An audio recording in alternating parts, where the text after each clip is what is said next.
It's a good day. Washington lands an elite defensive back.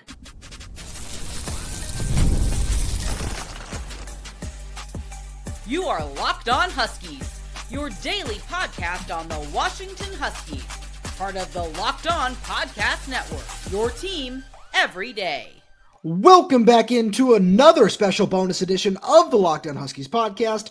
I'm Roman Tomashoff. I'm the site editor with Huskies Wire. Thank you for making this your first watch or first listen today, as we are part of the Locked On Podcast Network, your team every day. And I'm coming at you once again on this Sunday evening with another commitment, because Washington has landed the services of four-star safety Gavin Day out of Faith Lutheran High School in Las Vegas, Nevada. I want to talk about how this is a great addition to what could end up being a truly stellar defensive backs class. We'll get there in a little bit. And I want to spend some time talking about what I've seen from Gavin Day's film and why I truly believe that this was an elite job of talent identification by Matt Doherty, Jedd Fisch, this entire Washington Huskies coaching staff. But let's dive into Gavin Day. And in order to do that, I got to roll the clock back about 3.5 weeks to, I believe, May 8th or May 9th was the date when Gavin Day first announced his offer from the Washington Huskies. Now, at this time, Gavin Day had already released a top six of Arizona, Arizona State, Iowa, Utah, USC, and Texas A&M.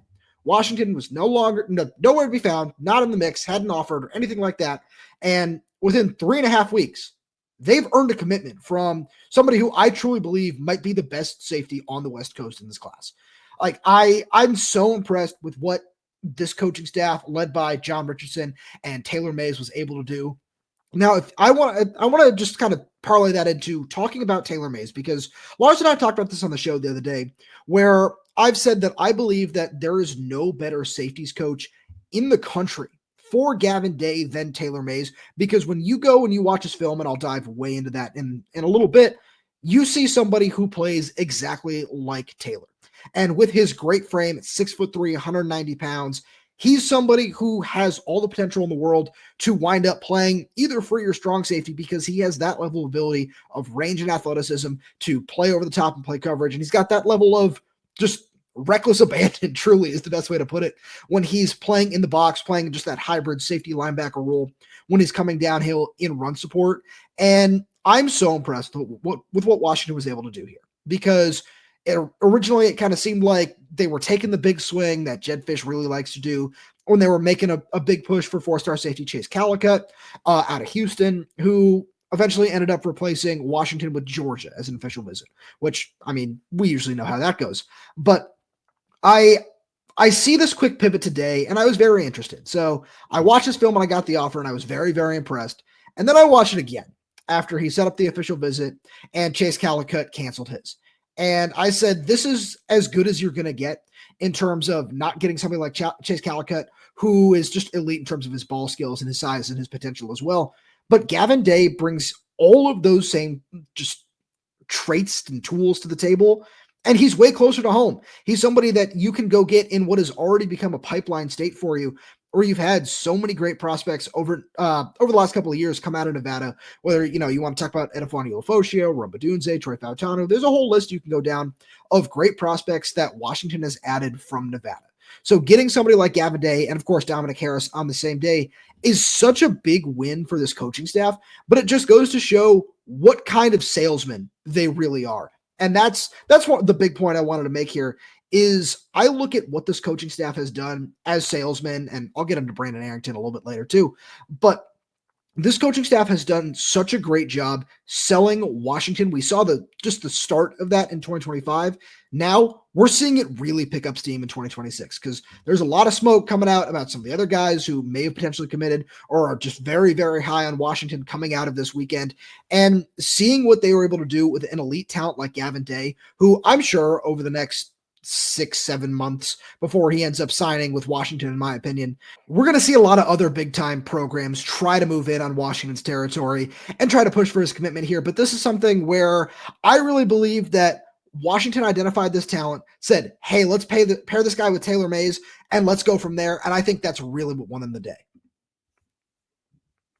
But we'll get to that right after a message from our friends over at Monarch Money. Ever check your bank account and wonder, where did all my money go? Between dining out, online shopping, and entertainment, it's easy to lose track. That's where Monarch Money comes in, your personal CFO giving you full visibility and control over your finances. Monarch Money isn't just a budgeting app, it's a complete financial command center. You can track all your accounts, investments, and spending in one place, so you stop just managing your money and start building wealth. When I started using Monarch, I realized just how much I was spending on food delivery. Now I budget smarter and save more. Instead of juggling multiple apps, you can use Monarch to check your finances, track spending, and even plan long-term goals. Managing money with your partner is smoother than ever. You can track shared and personal accounts, set goals, and stay on the same page without the stress. Take control of your finances with Monarch Money. Use code LOCKDOWNCollege at monarchmoney.com for 50% off your first year. That's monarchmoney.com, code LOCKDOWNCollege for half off your first year. The pairing of Taylor Mays and Gavin Day, like I said, it's nothing short of a match made in heaven. I can't get over just watching Gavin Day's film. I just went and retweeted one of his clips over on Twitter of him just absolutely laying out some poor wide receiver, running back, somebody, because I said it earlier, I have to say it again. He just plays with reckless abandon that I don't want to say you barely see in football, but to the level that he plays with it, it just makes him so elite, and is what makes this such a fun matchup, because we know what Taylor Mays was back in the day. He was, I don't want to call him a headhunter, but he was just somebody who was out for blood with every single snap, and he was always looking to lay somebody out for coming over the middle. And that's exactly what I can see Gavin Day doing, especially if you're able to add 15, 20 pounds to his frame as he continues to just grow and mature and get into a college weight program. So those are all things I'm really interested to see from him moving forward. But this is one of those things where I wrote about it over on Huskies Wire as well. He could very, very easily play both roles in this Ryan Walters defense. Now, it was explained to us by CJ Christian earlier in the spring, where he talked about how he's going to be mainly used as the down or the box safety, where his role is going to be, sometimes he will line up over the top and he's going to rotate down. There's so many different things that I don't have time to get into on this bonus show, but when he lines up in the box, he's going to be responsible for a couple of things, whether it be, defending the run and just shooting gaps in run support. And he's also going to have to come down and play man coverage with bigger wide receivers or tight ends who might line up just somewhere closer to the line of scrimmage in that regard. And I think he's going to be such a great fit for that role, because again, at 6'3", 190, he's got really long arms and he's such a good tackler. He posted some of his stats, I believe it was over on Twitter, where he had 110 tackles as a junior and 90 of them were solos. That's something where you love to see that, and it's something that I think is going to help him try to get on the field early, where him and the combination of him, Rylan Dillard-Allen, and Alex McLaughlin in 2026 is a really intriguing safety trio to me. That's a very long discussion that I probably don't have time for today either. But I watch his film and I see somebody who really could play early because of that physicality that he brings close to the line of scrimmage, because that translates no matter where you're playing, no matter where you're lining up. If you have that level of not just ball skills, not just physicality and athleticism, but just that level of football IQ and the ability to read the defense, the eyes that he plays with as well, where he's not just coming in with his head down and just blindly tackling. He does a really good job of locating and driving through. It's really great to see, which again is why Taylor Mays is such a good match for him. And when he's playing that box safety linebacker role, he's going to have so many opportunities to do that, where I'm sure down the line, if we're talking about this in 2027, 2028, assuming he's a starter for Washington by that point, because that's the realm we're going to talk about him in right now, I'm going to be on here making a bold prediction that he could be Washington's leading tackler for a season, where that's the level of high-end tackling ability that he truly does possess.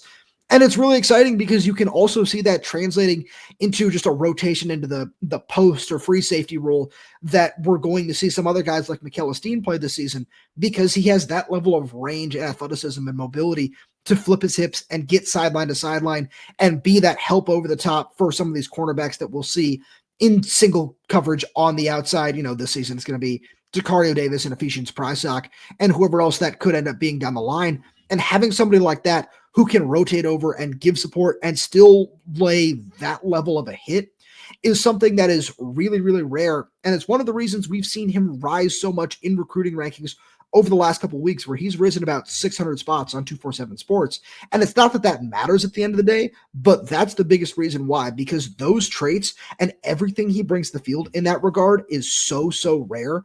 And if he continues to just rise through the rankings and become a top 100, even, I wouldn't be surprised, player by the time he signs in December, I wouldn't be shocked. And that's just all going to be part of what really is shaping up to be a stellar defensive backs class for Washington.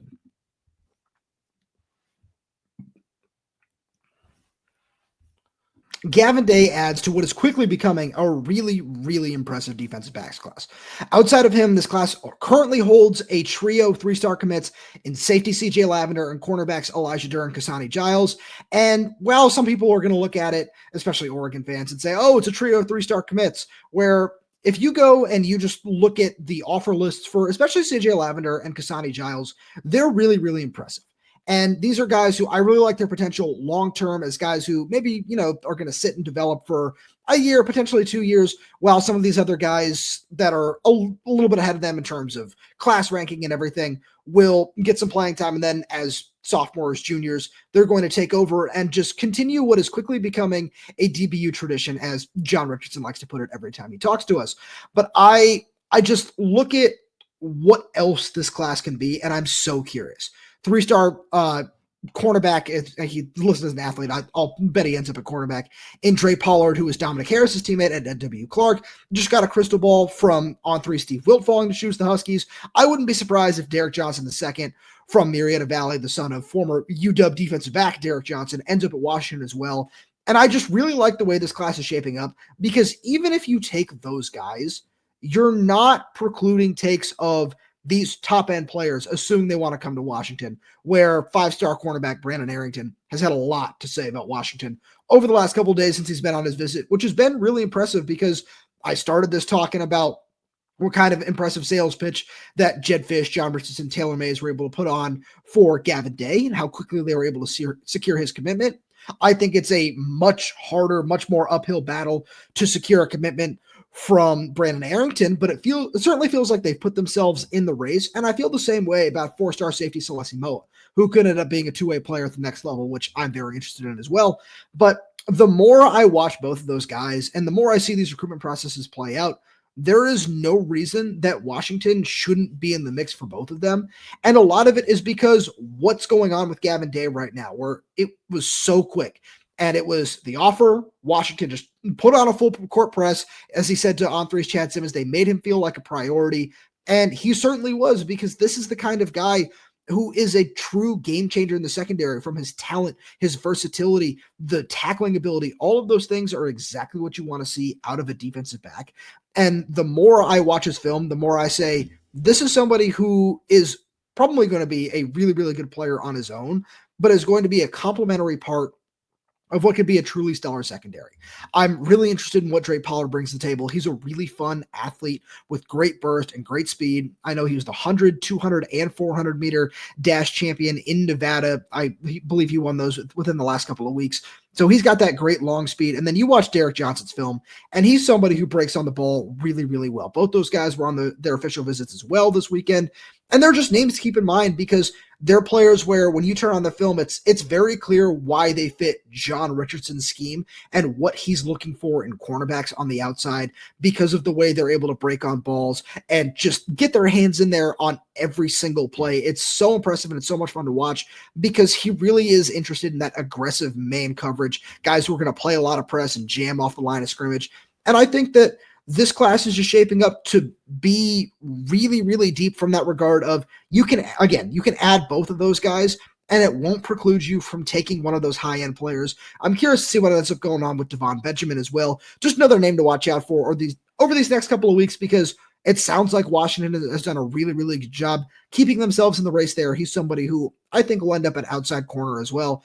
But the more I just watch this staff recruit, the more I say I'm not going to count them out, because of what just happened with Gavin Day.